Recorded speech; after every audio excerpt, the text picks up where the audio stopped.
So when I was growing up, especially through high school, I used to feel jealous of the quote unquote pretty girls. I often compared myself to them. I have really big curly hair. They were blonde, straight brown hair. And I just felt like I didn't fit in with them. And that really caused this sense of comparison syndrome that came up and I didn't discover until later on. Welcome to Her First. I'm Joanna. Her First is a podcast to help online business owners, coaches, and creators gain the confidence needed to build a successful business while creating sustainable lifestyle balance. We are here to help you prioritize yourself in your business and life. In this episode, Michelle and I dive into the widespread issue of comparison syndrome, discussing the psychological roots and impact on mental well-being. We'll share practical strategies for ending constant comparison and nurturing self-compassion instead, especially in the online space. So, Michelle, let's kick it off. What is comparison syndrome? So, speaking to how I felt when I was younger, is I had this sense of comparison. My family didn't have as much money as these other girls. I didn't look like these other girls. My hair is big, it's curly, I'm different, I'm built differently. And I think we all do this in some way. Even, I found out later, even the quote unquote pretty girls, we all have a sense of comparison in the way that we think about ourselves in relationship to the world and relationship to other people. So as this has evolved into, my business and into the online space, comparison syndrome is often referred to as comparisonitis. It's a psychological phenomenon characterized by the habitual tendency to compare oneself to others. So this is particularly in the terms of achievements, physical appearance, success and how it's demonstrated, or even social status. So when we kind of have that constant comparative mindset, it can really lead to feelings of inadequacy, low self-esteem, and sometimes even heightened anxiety. And it's characterized by measuring your worth based on external benchmarks. So it's not about what's inside, it's about what's being demonstrated on the outside. And that's really where the comparison comes from, which can undermine your self-worth, really affect your overall happiness. And you feel a certain sense of, I'm not good enough. I'm not performing well enough. I don't look a certain way. And comparison syndrome can show up a little bit differently for all of us, but ultimately it has these underlying roots of what's on the outside compared to somebody else's outside. And that can be in the home. It can be with your material things. It can be in your business, which we'll talk a lot about today in terms of financial success, how you compare to someone on social media. And when you really think of those vanity metrics, so likes, follows, shares, engagement, how someone's appearing in terms of fame or celebrity status in the online space, or even when you think of those smaller businesses, oh, they had this amazing launch. They have this many clients or this many members in their program.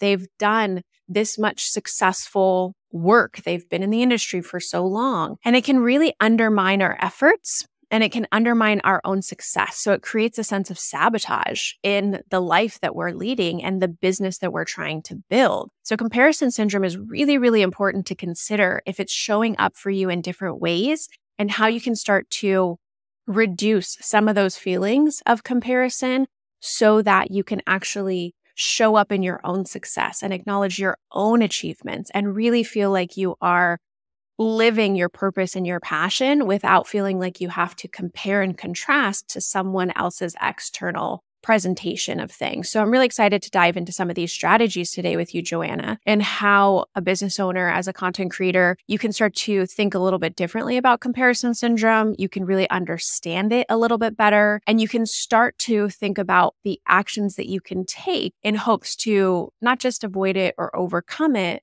but to demonstrate your own ability and success in the online space and own that as opposed to shying away from it. So we want to talk a little bit about the psychological factors that really contribute to feeling this way. Understanding what comparison syndrome is and how it shows up in your life is one thing, but Joanna, can you take us through some of the psychological factors that really contribute to comparison syndrome and how we can start to kind of watch out for it? Yes, definitely. I think one thing that's really interesting when we think about our actions and how our mind works, right, is that it all goes back to a lot of things that happened in our childhood.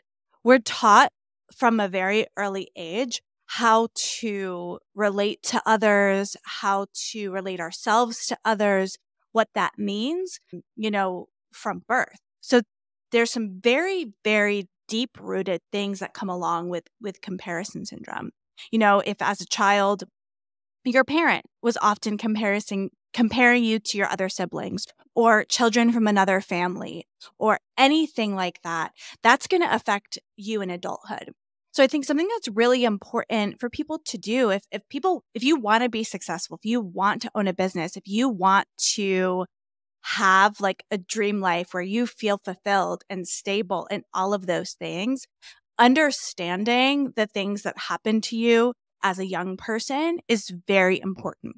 And that doesn't just mean major trauma, right? Like I think sometimes we think, oh, I had a decent childhood. It wasn't super traumatic. I don't have something to think about.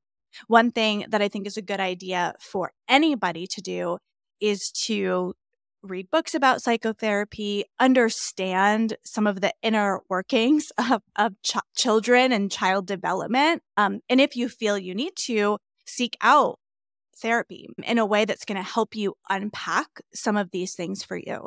For me, when I became a parent and I started thinking about parenting and the actions that I do and how it affects my child, the way I discipline, the way I set boundaries, the way I do certain things, it actually made me understand a lot about my past and how I became who I am, and the good and the bad. And I think for me, there was a lot that happened to me in my childhood that really had me looking for external validation. Doing good wasn't good enough. It had to be noticed and it had to be praised. But that also meant the opposite was true. When a mistake was noticed, it really affected me as a person.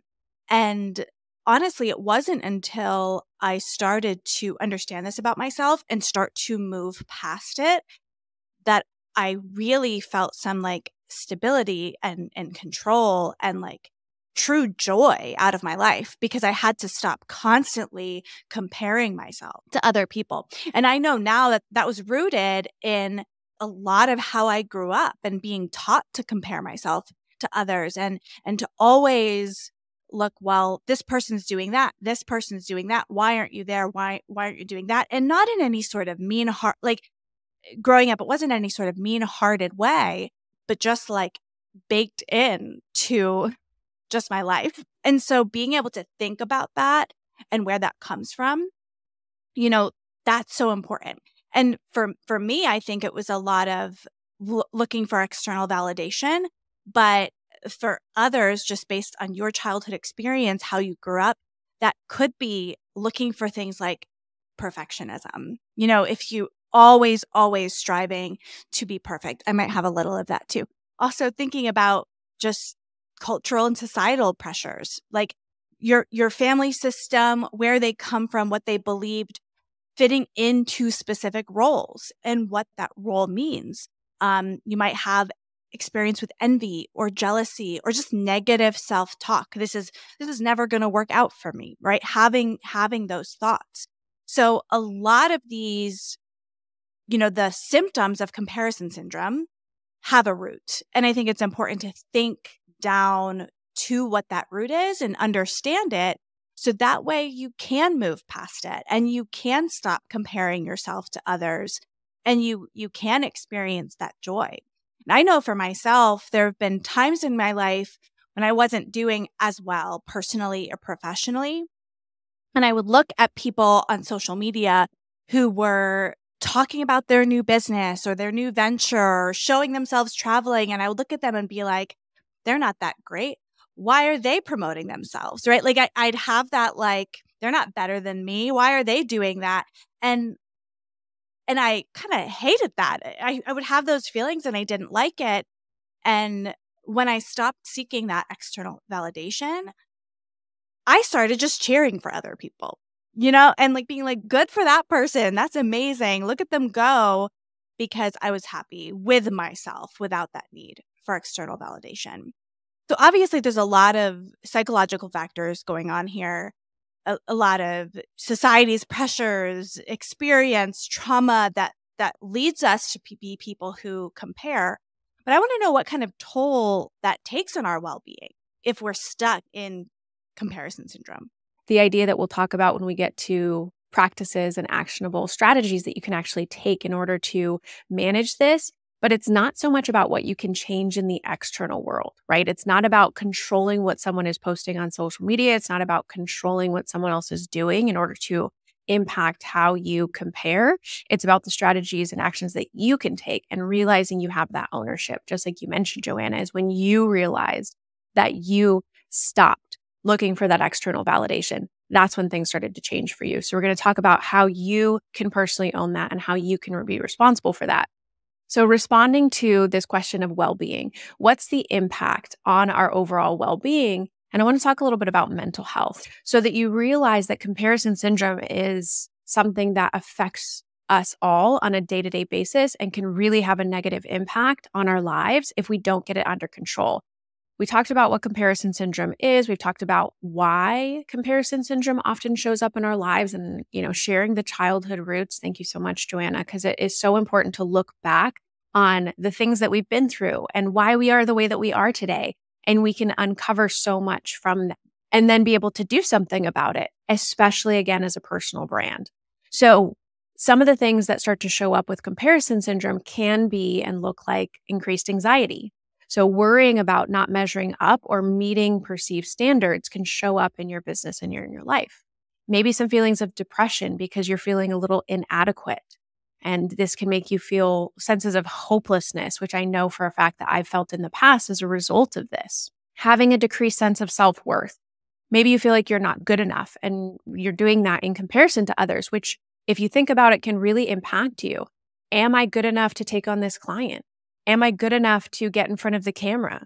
Am I good enough to be able to serve my members of my community? Am I good enough to make this sale? When you start to question those things, you'll realize how it shows up in your day-to-day life and whether you're seeing success in your business, success in your sales, success in your reach and your audience growth. You may feel a certain lowered self-esteem which you doubt your abilities and possibly your value. It may show up in your life like I've felt massively before, as you can learn about in one of our other episodes about self-care, is stress and burnout. So really negatively impacting your overall well-being by feeling like you're not doing enough, which then leads to overcommitment, which then leads to overextension, which then leads to, I have to do everything and make sure everything is perfect and do, everything for everybody else before I actually serve myself. It feeds into that. Are you prioritizing yourself in your business, in your life? It can impact your relationships, whether that is with your clients or with your partner or with your family or with even friends. You may be projecting some of your insecurities onto them. And where this may show up in your business, if you are insecure about finances, you may not be able to ask for the sale in your sales calls. So if you feel like you're not closing at the conversion rate that you want on your sales calls, this sense of comparison leading to insecurity and doubt may be actually feeding. In addition, you might feel kind of a general overall dissatisfaction with life and happiness because you're scrolling on social media, seeing that person take that travel and vacation trip. And because of this comparison syndrome, you're feeling like, I'm not on vacation right now. I'm not in that place in my life. And it makes you look around at your surroundings and your environment on a day-to-day basis and feel like it's less than, it's not as good as, and it can really bring you down. And then lastly, really having a sense of impaired decision-making. So we make decisions every single day, especially as business owners. We are sitting in the leadership role. We are the ones driving the ship. And when our decisions are based on other people's expectations, when they're based on external validation, when they're based on this insecurity, this doubt, this sense of fear of rejection, then we're not living the fullest potential that we possibly can be in our life and in our business. What we need to do instead is reflect, take a step back, look internally, and we'll share this in the practical strategies, being able to make decisions that are based on your internal compass as opposed to that external validation, that external navigation. So knowing that those are the impacts on your mental health and knowing that this is how it shows up in your well-being and your day-to-day business choices, it's really important to consider how comparison syndrome might be affecting you and how it might be inhibiting you. And one of the places that that shows up the most is social media. So we're going to talk a little bit about social media and how we can actually start to think about social media differently and how we can do things differently with our social media presence. Because let's be real, social media is not going away. If we're building a brand, if we're building a business, we have to use social media. Yeah. And social media is so powerful.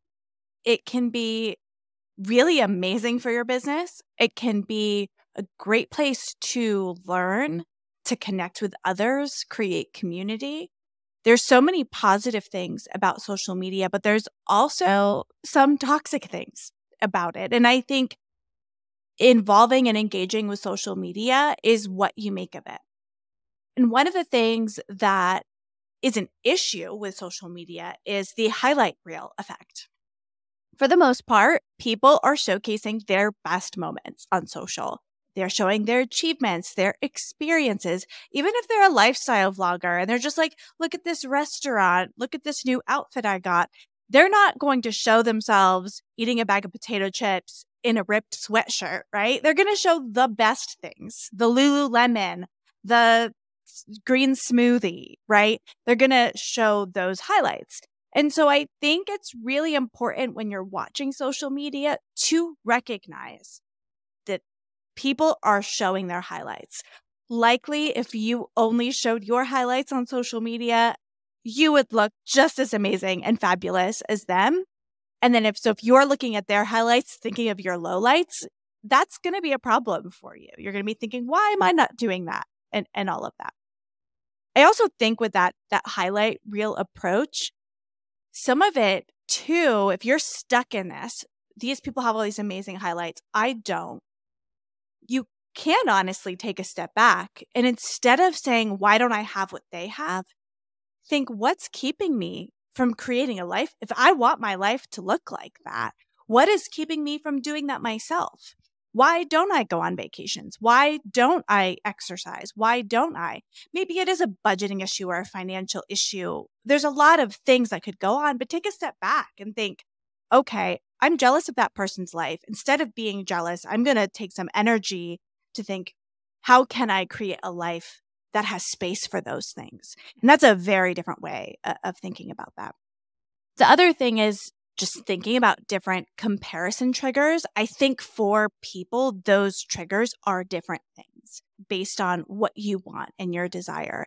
So if you're constantly exposed to these idealized images and lifestyles, it can trigger that unhealthy comparison for you.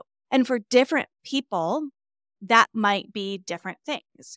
You know, if your house is a little messy, and it just is because you have a 6-year-old, I'm not talking to anyone but myself here, and you're constantly looking at these perfectly curated homes with white carpets and all of these things that are completely unrealistic for a mom of a 6-year-old to have, that could just be an unhealthy comparison to have in my life. It's not possible unless I had like a full-time maid cleaning up after us all of the time. And so sometimes you have those comparison triggers that you have in your life, and that might be something you need to cut out. Another thing with social media that comes is this fear of missing out.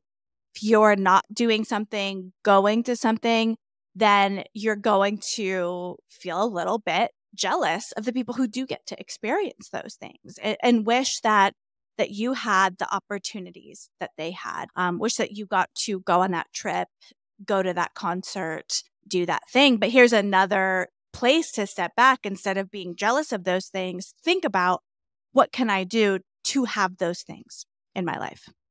Other real thing, and I think this is a really hard thing psychologically, and being the mother of a daughter, something I think a lot about, is filtering and editing of photos. You can make yourself look like a completely different person, a person that is not realistic to be. And it's really easy to do that on social media with filters, even just like the slight blurring effects, taking away wrinkles or changing hair color, changing eye color. I too, Michelle, was a young girl with big curly hair that always felt like why don't I have the straight hair? Growing up in the 90s, the stick thin, like no curves look was in. And I was never stick thin. And I've always had some curves going on. Not always, right? But like probably since I was 13. And I always looked at that blonde, blue-eyed, thin girl who had a thigh gap and could wear low-rise jeans without anything sticking up in the wrong place. And it was really hard for me in real life. But there was no filter. There were no filters then, right? Now you can fake that and you can create really unrealistic images that nobody can compare to. And that can be really hard and damaging psychologically. I don't know if you've seen, there's been some TikToks lately that I've been getting showing like, there was a time, I think it was in the early 2000s, when certain pop stars were criticized for getting fat. Oh my So gosh, no. yeah. So this was in the early 2000s. And I remember this happening as a child. There were performances from like Britney Spears and Jessica Simpson. And I think it was around the same time. And people were like, oh, they're getting fat. Like this was in the early 2000s. What is absolutely insane, first of all, inappropriate regardless.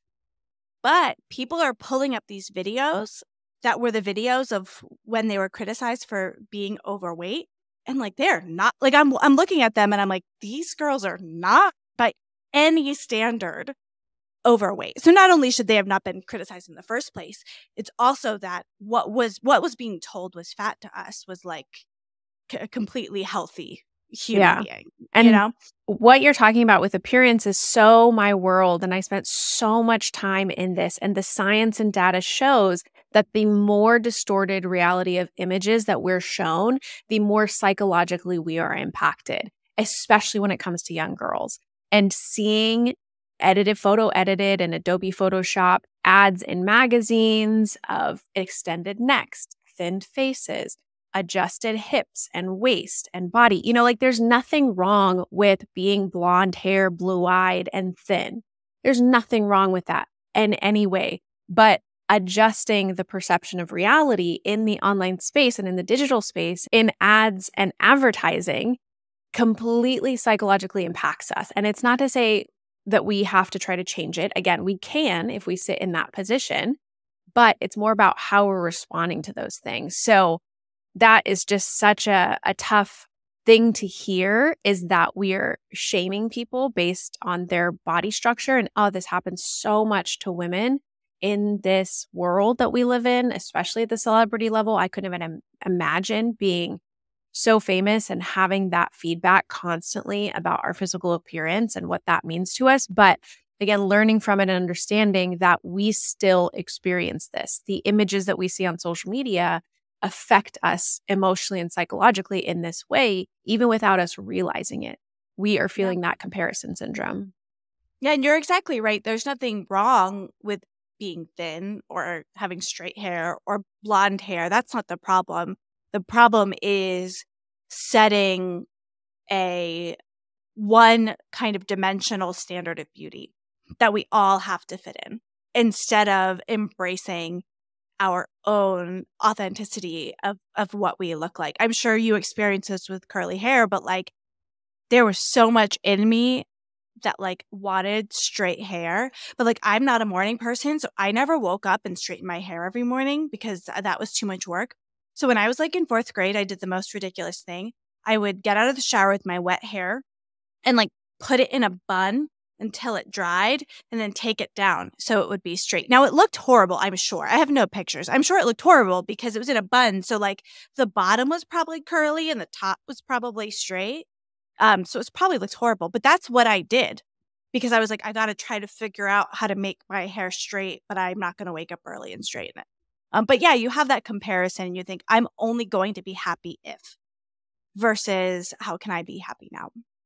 So I'd love to talk about where some of this comes from. Like, where does this come from? And then how does it impact us as business owners and with the choices that we make? What we were just discussing when it comes to kind of that celebrity stature, when we're thinking about large ads, billboards, magazines, television, movies, everything that we're seeing in social media these days, because obviously everything is transformed into paid advertising in YouTube and TikTok and Instagram and Facebook, of course. Like, if you knew how much money gets pumped into advertising, it's nuts. Marketing is where everything lives. And we're essentially dictating and controlling the way we show up in the world with advertising, because it's a projection of what we want, right? Like, if you think about marketing and what it does, it's supposed to project this image, this identity, this status, this sense of self that they are selling to you, that they want you to buy into. And so, of course, it's going to be something that is either fantastical or above and beyond what you have right now. It's speaking to kind of your innermost desires of what it would be to reach that goal physically when it comes to appearance or materialistically in the world. So we have these idealized beauty standards that have been created around us. And when it comes to your business, we have to think about how when we're creating a personal brand, we are completely and totally opening up ourselves to the vulnerability of being physically judged, right? Like, this podcast is recorded via video. We share social media content that is video. Now, of course, you have LinkedIn, you have Twitter, like there are just written places in which you can show up as well. And there are plenty of brands that show up that way. But in some way, we're usually putting ourselves in front of people to be criticized. And so much of that happens, especially with TikTok these days. And so we have to start to protect ourselves from what that means. We have to start thinking about how we can mentally equip ourselves to handle that criticism and how we deal with that, right? Joanna, you were just talking about these celebrities who are being judged when they were performing. They have to go through some kind of mental training in some way to prepare themselves for the criticism of the stage that they're taking, of the presence that they're having. Would it be great if we could change it and not have it in the first place? Yes, absolutely. But that's not the reality with what we're dealing with. So we have to realize that there are these idealized beauty standards that are created. And how is that going to be reflected in how we show up as business owners and as brands? Are we going to feed into them? Are we going to edit, curate in the way that we want to match those idealized beauty standards? It's not a bad thing if you do. I want to make that clear. We're not judging the ability to do that as long as, again, it's coming from a healthy place. Like, I was just hearing about a business owner who talks about the revenge body, revenge on your ex body by getting so fit and in shape that you can show up in front of your ex and just look smoking hot. That's not a bad thing. Like, it's still creating that kind of solution. It's still creating that future you or identity in which people are going to buy into. That's okay to do as a business and brand. How far are you willing to tip that into unrealistic is going to be up to you to judge, and then also identifying the ways in which you're showing up and how that's going to be judged, and being either okay or, again, putting those blocks in place. Next would be success benchmarks. So when we're thinking of the external world, others are often sharing their successes, sometimes very loudly. And that's a good thing. We want to celebrate in them, right? Joanna mentioned if someone's going on vacation, if someone did a big launch, if someone's reached a certain level of followers, we want to look to those things and say, oh, I can do that too. I can be as successful as that, which is great. But we have to start thinking about how you can regulate your own success benchmarks, not compared to other people. What does it mean for you to feel successful? And how does that show up in your business and in your life, as opposed to saying, oh, well, I'm not at 6 figures yet. Oh, I'm not at 7 figures yet. Oh, I didn't have this kind of launch, or I didn't make hundreds of thousands of dollars, or I don't have that many followers. That's not going to get you very far unless you're a highly competitive person and you're just looking to beat other people. Totally separate issue. But for most of us, it's going to create negative self-talk. It's going to create the insecurity. It's going to create the doubt. And that's just going to take you in a downward spiral. So how can you set your own success benchmarks that aren't compared to other people? And then thinking about that is thinking of the social media pressure that comes along with that. Joanna just talked about the highlight reel, realizing that there's a lot going on behind the scenes. You cannot judge where you are or make decisions based on what you're seeing in the online space, which is so important. You do not know how many hours went into it. Everyone says, oh yeah, you have this super simple, really easy way to accomplish this goal. Nope, not true. Like it's not there. I've paid for it. I've looked for it. I've tried it. Trust me, I've learned from other people who have done the same thing. But really what happens is they're like, oh, I figured this really awesome thing out. It's super simple. It's super easy. Come check it out. And then they get you to buy into that. And then it's like, oh, but there's all these other pieces that go along with the puzzle as well. So just realizing that the success that you're seeing online, that highlight reel, has so much more depth to it. And that's okay. It's going to be the same thing for you. So you do not judge yourself based on what you're seeing from that social media pressure. And then, of course, there's that family and peer expectations. So your circle is really going to determine how you take action. What people are doing around you is going to feed into your daily choices. And being really mindful of who you surround yourself with. So those family members, those peers, those, if you have coworkers still, those business partners, whoever it is, they are going to play into that comparison syndrome in yourself. And it'll show up in your business and it'll show up in your life. Identifying those things that people are saying around you and realizing that that language matters and being more conscious, more aware of it, and then choosing those people in your life who will help hopefully support you in whatever it is that you're working on and where you're heading in all this. Because really the way that you talk to yourself, the way that you show up in your life is going to have a huge effect on your day-to-day choices in your business. It affects how you show up, it affects what you invest in, and really how you build your future. For the rest of this time, Joanna, I want to take us through some tips, actions, strategies. So we both have a couple of things that we're going to share with you as a listener to be able to actually take what we're talking about today and put it into the real world. Again, it's important to know what comparison syndrome is. It's important to know what contributes to comparison syndrome. It's important to understand how it shows up in the world, but what can you actually do about that? So Joanna, kick us off with our first strategy. Yeah, I think it's really important to, when you realize there's a problem, think about easy, actionable steps you can take to change that. And, Michelle, you were talking about your family, the people around you, how they affect your mindset. What you consume also affects your mindset. And a lot of that happens through social media and the content that you're watching, listening to, seeing. And so what you're scrolling through every day really has an effect on who you are on the inside and how you react to things. And I think sometimes when we think about social media exposure, we just think about those idealized images. But I want to talk about friends and family for a second because you brought this up. Likely you're following friends and family on social media in their daily life. And these might be people you've known forever. And I think that can be hard for two reasons. One, if they don't have the same kind of mindset as you to grow, to change, to learn, that can be really hard when you're seeing their limiting beliefs or their negative self-talk, those things. If you're seeing that all the time, that can affect you.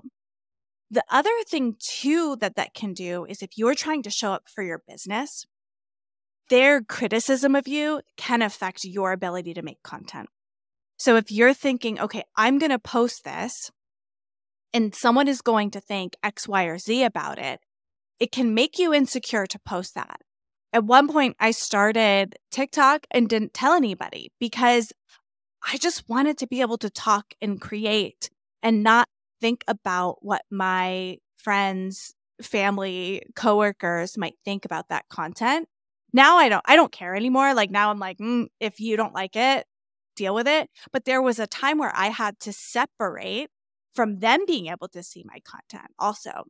So when you're thinking about social media, I think you need to be able to find ways to be super mindful about that.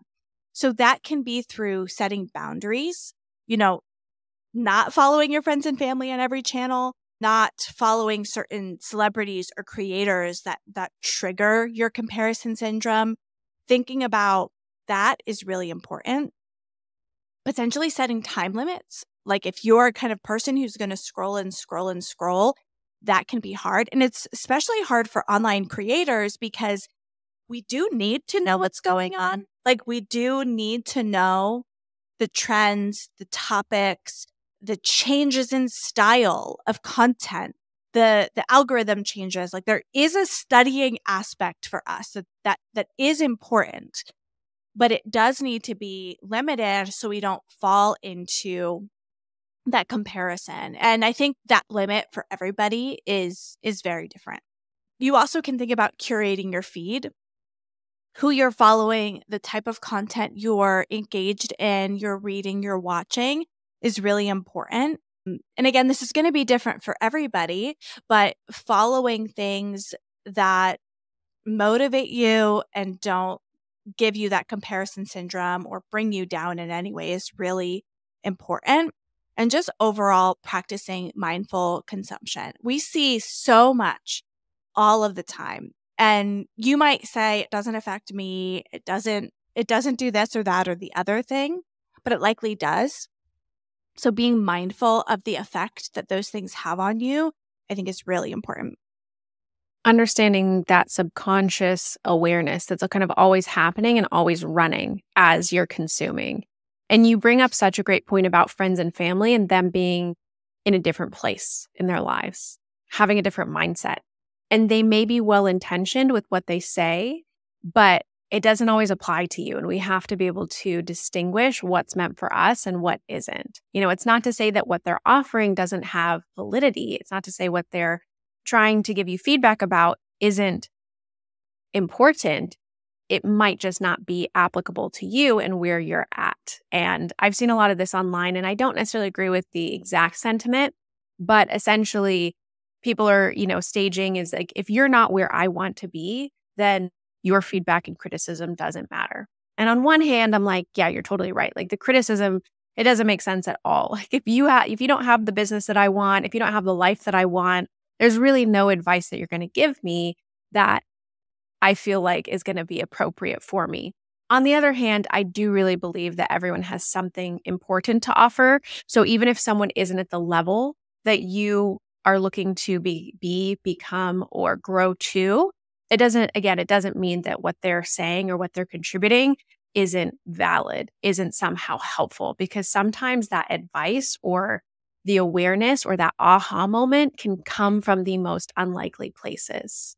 If you get feedback, I'm with you. And people say, well, if you're not where I am, I'm just going to ignore your advice. I think that's a little extreme.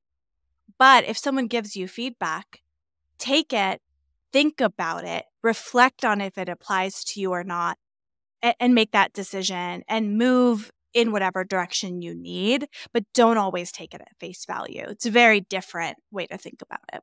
Yeah. And having that discernment, I think, is super important for us. Again, because there's going to be so much coming at us all the time. We get feedback in so many ways. We didn't like that. You don't know what you're talking about. However it's coming to you, whether that's comments or emails or friends and family members saying, hey, you should start a YouTube channel. Okay, great. Thanks. That's great advice. But really, ultimately, it's discovering like what in that is meant for you and how it's going to apply to you. So that leads really nicely into our next strategy, which is practicing mindfulness and self-awareness.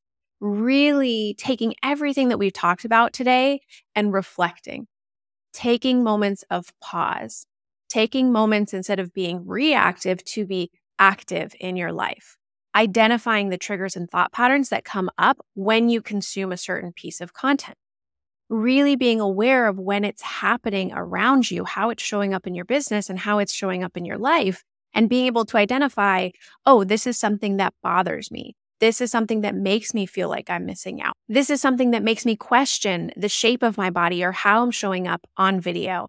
So really starting with the awareness and the mindfulness piece of identifying when this comparison syndrome, when these feelings are even arising for you.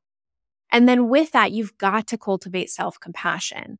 So self-compassion is really acceptance of who you are in this very moment, physically, mentally, emotionally. That's what I believe self-compassion to be. And it's not self-care. It's not the practices. It's not the activities that you do as a result of self-compassion, but it's really how you see yourself in this very moment and whether you can accept yourself without shame, without embarrassment, without judgment, free from any comparison, that self-compassion takes place. Is how is that showing up in your life, and how can you cultivate that self-compassion in order to make different choices as a result of that? And then really focusing on your own personal growth and the values that you have. So again, so much of what we talked about today is external. And there is external pressure coming from education, society, religion, online, industry, family, friends, other business, partners and things like that. So really starting to think about in that mindfulness and awareness piece is, what is it that you are focusing on? What is your personal growth story? What are your values, and how is that being reflected, and how is that showing up in your life, and how can you choose to stay on that path without getting pulled from it? Yeah, and that's exactly what Her First is about, right? Like really looking at what it is that you want for yourself. And I think when you're truly seeking that for yourself, what you want, not thinking, what does my, family want? What do my friends want? What do people that I'm trying to grow social media for my business, what do they want? Like, what is it that I want, and what is it that I want to be?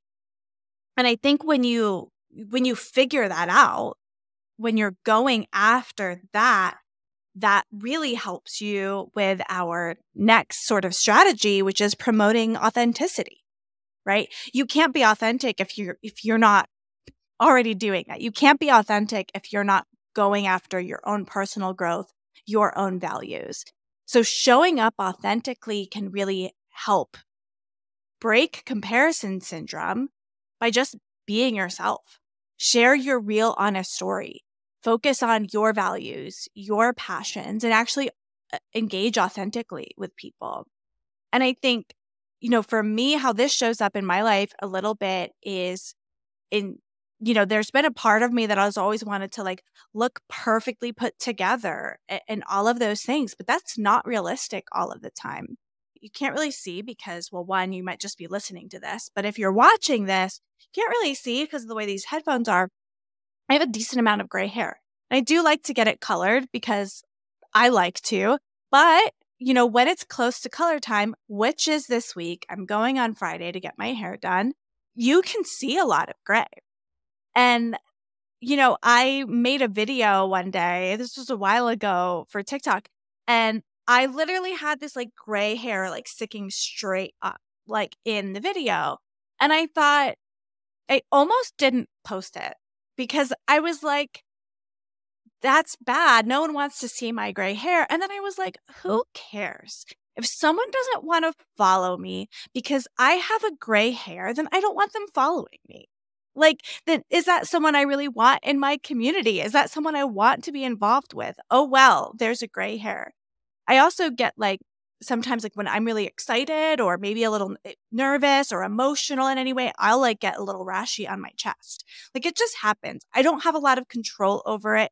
It doesn't necessarily mean I'm anxious or having an issue. I could just be super passionate about it and get red sometimes.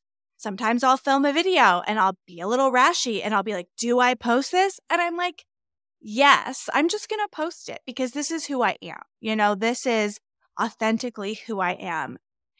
Thinking about when you're making content, having some filler words or pronouncing something wrong, it's really not the end of the world.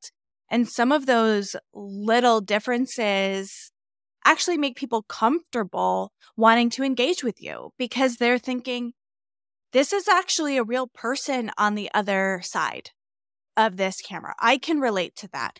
I get red too when I do this. And actually, there was a story with it wasn't a story. No one ever talked about this. Elise Myers, who we've talked about already on a previous episode of this podcast, she sings, and she got invited to do something with Meghan Trainor and a bunch of singers, and they did an a cappella version of one of Meghan Trainor's songs. And I was watching this music video, and she was a little rashy in the professionally filmed music video. And I thought, you know what? They probably had makeup artists trying to keep the rashiness down, like all of this stuff. She could have been like, no, we can't post that because it's rashy. But I'm sure she had the same thought in her mind. Well, I'm making this video. Who cares if I have a little rash because I'm excited or anxious or whatever that is. And so I think being authentic can, one, fix your own mentality about all of this stuff, but it can also help other people show up authentically and not have that comparison syndrome. That's also something that I am completely trying to work on as well. I know that I want to present in a certain way, and I have a certain level of professionalism and perfectionism and what it is that I want to do.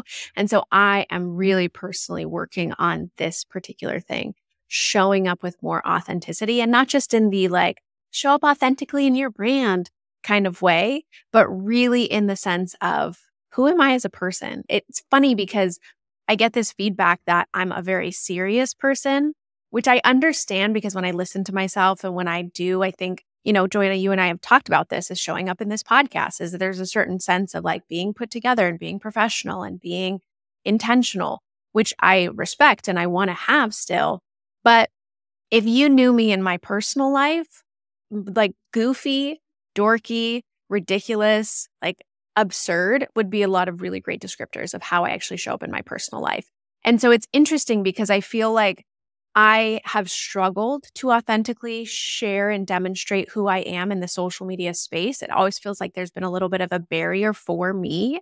And it's not anything that anyone else has ever done or made me feel necessarily in this case, but I have just struggled to share authentically in this way. And I haven't quite figured it out. So I think we need to actually have a specific episode about how to do this effectively and to really demonstrate who you are as a person, to break down that barrier, because it is a barrier to prospective clients, to your audience members, to the community that you're building. If you show up in a perfectly put together and coiffed way, it's not what people want to see, especially today with our social media landscape the way that it is.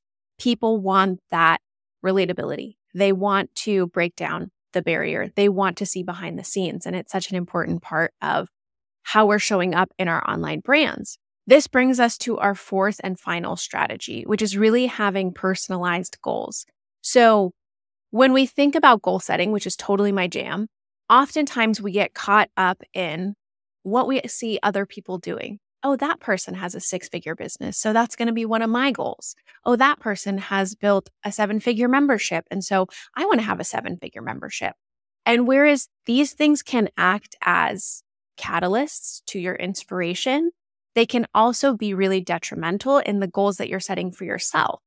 Not because they're unrealistic, but simply because they may not be right for you and your business choices. You may need to identify what it is that works for you in your business structure. That includes with content creation. That includes with the business model that you have. That includes with your offer development. It includes all of the choices that you make. And so sometimes we're chasing after a goal that we've set for ourselves only because we saw someone else set and reach that goal. And so now we've absorbed it. And so it's important to really think of benchmarking your own achievements for yourself internally instead of, again, externally against someone else and what they've got. Really having those individualized goals that are based on your values, what's important for your business and your life. If you only need to make X number of dollars in order to pay your bills, save, invest, and, pay yourself out enough to do what you want to do in your life and maintain your lifestyle, why are you working over and above and the top for some unrealistic financial goal that you're sacrificing your day-to-day life for?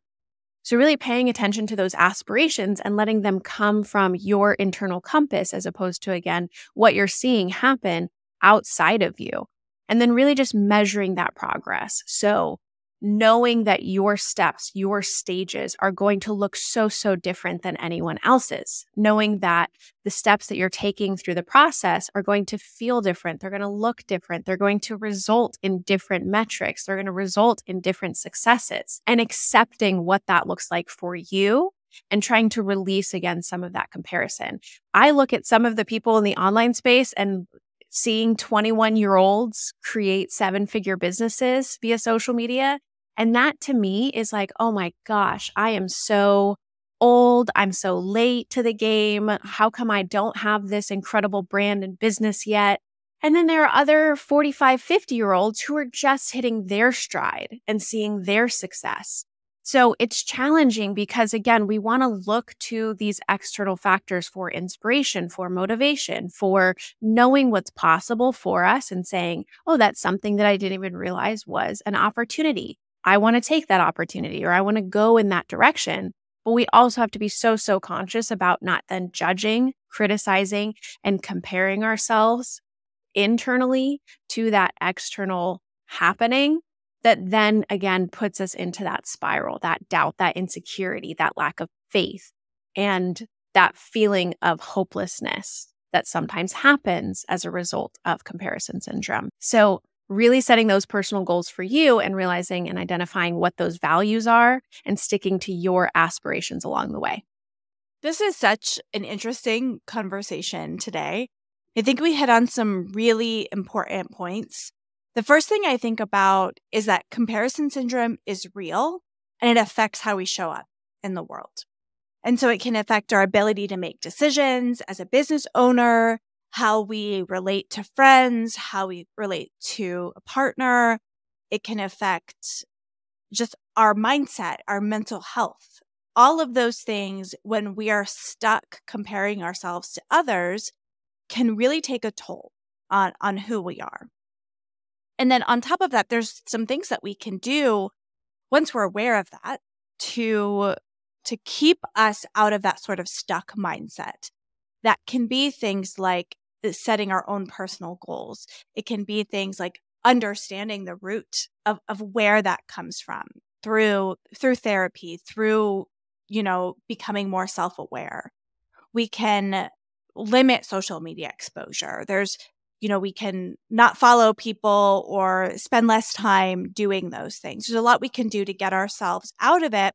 But I think some of the most important things that we've talked about is just back to that concept of putting yourself first, right? If you're setting goals based on what you want, not what everyone else wants, if you're setting your benchmarks based on your personal growth, are you moving forward? Are you getting close to your goals? If you're actually sitting there putting yourself first, then you're not going to compare yourself to others. You're going to root for others. You're going to say, well, my goal is to make $100,000 in course sales. If you get to 50,000, you're going to be like, halfway there, I'm going to keep going. But if you're sitting there looking at your friend who has $1 million in course sales, you're going to be thinking you're behind when you're not, because you're not behind based on your goals for yourself, for your values, for what you want. And I think my biggest takeaway from this conversation is that this journey that we're on through this podcast, through what we're doing together of really putting ourselves first in our business is a huge step that we can take to get out of comparison syndrome and be stuck there. And I would definitely encourage our listeners to think about ways that you can do that. Put yourself first. Think about your goals, your values, your passions, what you want, because then you're going to be a lot less concerned with what everyone else is doing. Putting yourself first, which really is the theme of what we're trying to accomplish and what we're looking to share when it comes to the meaning of how we show up in our lives and how we show up in our businesses. And I think through the conversation today, what really stuck out to me is this internal versus external. And we have the sense of responsibility when it comes to how we make choices. And when we can own that to its fullest extent, that's when I think a lot of that external stuff starts to fade away. We start to focus more internally on our own decision-making process, in our own belief system, on our own thought patterns, and again, how we're showing up in the world. And so I think it's so important for us to be able to take the time to reflect, to be able to be comfortable and confident enough with ourselves to show up in spite of the numbers, show up in spite of the follows, show up in spite of the sales. So many of the people, the mentors, the advisors, and the influencers that I look up to at this point, they all started at ground zero in some way. And identifying and acknowledging that they continued to put out content even when it flopped, that they continued to reiterate on their offer even when they didn't make any sales, and learning those behind the scenes stories of what it really took for major creators at this point, years of effort and time and energy and failures to understand, enough to be at the level of success that they are at now, really has transformed the way that I have thought about comparison syndrome and identifying myself as an individual, as a human being, as someone who's on this path and not worrying so much about where other people are and just focusing on what I'm doing has made all the difference in my ability to show up and my ability to be more consistent in the things that I know that I'm meant to be doing to reach that goal someday. Awesome. Thank you, Michelle, for sharing that and leading us through this conversation. And thank you to our listeners for tuning in so that you can combat comparison syndrome right alongside us. Hit subscribe to follow along. Please leave us a review if you enjoyed today's episode and share it with a friend. What is one thing you can do today to prioritize you first in business and life?